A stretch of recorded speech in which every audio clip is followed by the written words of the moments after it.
beloved restaurant that can be summed up as a treasure trove of appetizers and cheesecakes is apparently one of the elements that's saving some malls across the country. Now, as we all know, malls are struggling. Less people are shopping at shopping centers or malls.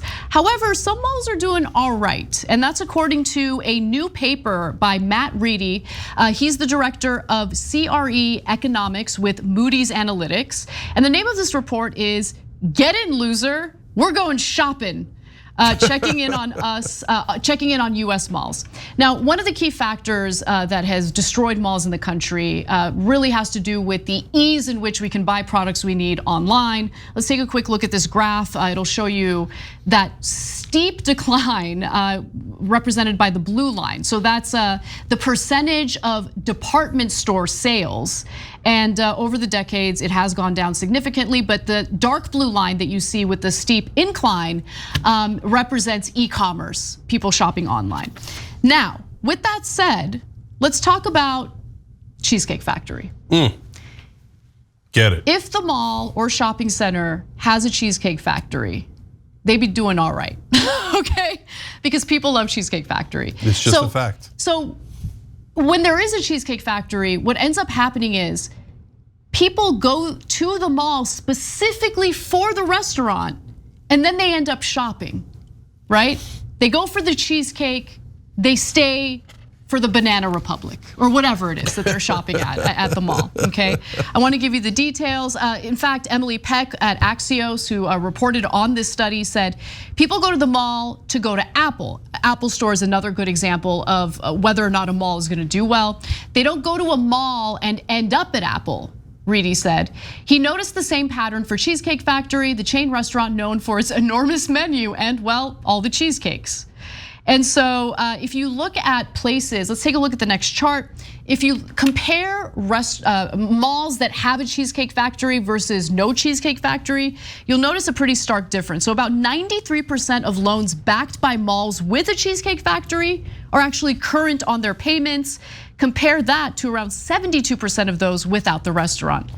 Cenk, you had posted something on Twitter that you're gonna love me sharing with the audience. Let me read that and then you can take it away. Cenk posted on August 17th, 2023. I found something else that unites us, Cheesecake Factory. Don't even pretend you don't like it. It's a scientific fact that 99 out of 100 Americans like Cheesecake Factory. I like Cheesecake Factory. There's something for everyone at Cheesecake Factory. By the way, not one of our sponsors. Yeah. We just really do love Cheesecake Factory. Okay, so let me give you the background on all of this. So first of all, yeah, I was gonna say the same thing. You'd think that this was like the most sponsored video of all time. It isn't.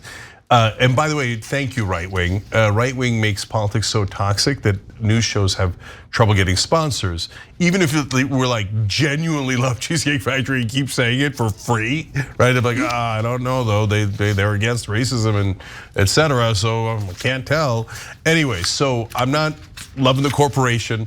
I'm just loving the product, okay? I'm keeping it real, all right?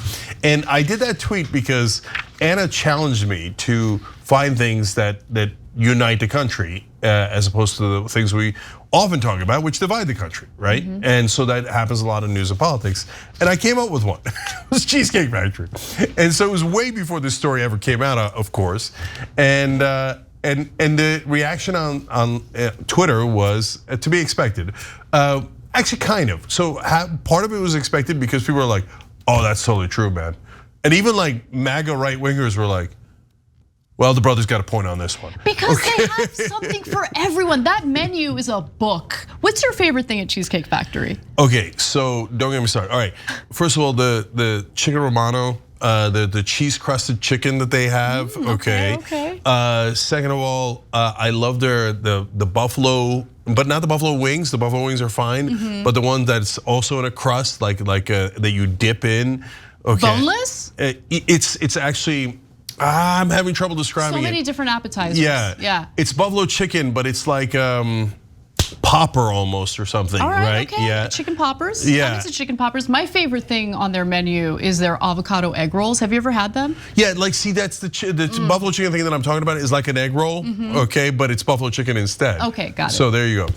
Anyways, so other than the random ad, part of our point here is Yeah, there are things that we all agree on. Okay, so and it's good to bring folks together. And so, and by the way, now also a second related point is retail stores are in big trouble. They're hurt, dog. Don't ask them if they're all right.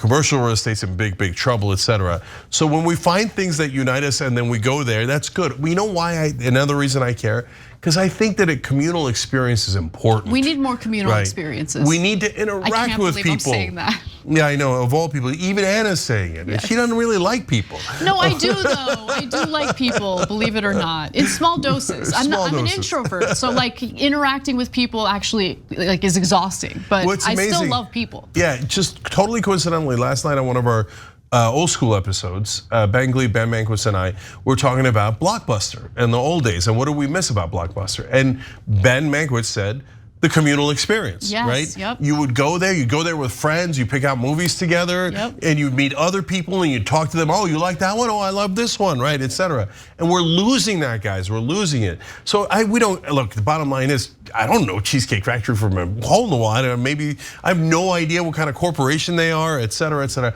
I'm not trying to do an ad for them or Apple or anything like that. I'm just saying, go out and, for God's sake, meet each other. Right? Like interact with one another, go to the mall, not necessarily to shop. I don't care about that part. Do what the kids did when I was growing up. Go to the mall just to go to the mall. Like we would just go to the mall to hang out with our friends. I mean, we had no money to shop, but it was enjoyable to be there and spend time together and like window shop. And if it turns out that it's randomly the Cheesecake Factory that unites us, great. Embrace it, okay? Totally. Yeah, and just coincidentally also, my favorite move in wrestling was also the cheesecake. Now others call it, of course. The others call it pancake, flat cake, etc. Other people have written in once I've said that. But you know what it is? It's a jiu-jitsu move. You get somebody in a headlock, and you lead them in one direction, so they're fighting in the other direction. Bam, you flip them over and you pin them. Okay, that sounds awful. That sounds very violent. Yeah, it's wrestling. Are you guys oiled up when you do that? No, that's a different kind of wrestling. Okay, and so to each his own. We're progressives. We believe in every kind of wrestling and every kind of cheesecake. Okay, but also you might be able to do that in politics too. Like, hey, we're going in this direction. Okay, yeah. You never know what happens when you actually have a communal experience. We're social animals. Please get together and be decent to one another. Maybe do it over some Buffalo Blasts. That's what it is, Buffalo Blast. If you enjoyed this video, that's because of our members. They make us independent, they make us strong, and they make us honest. Become a member today by hitting the join button below.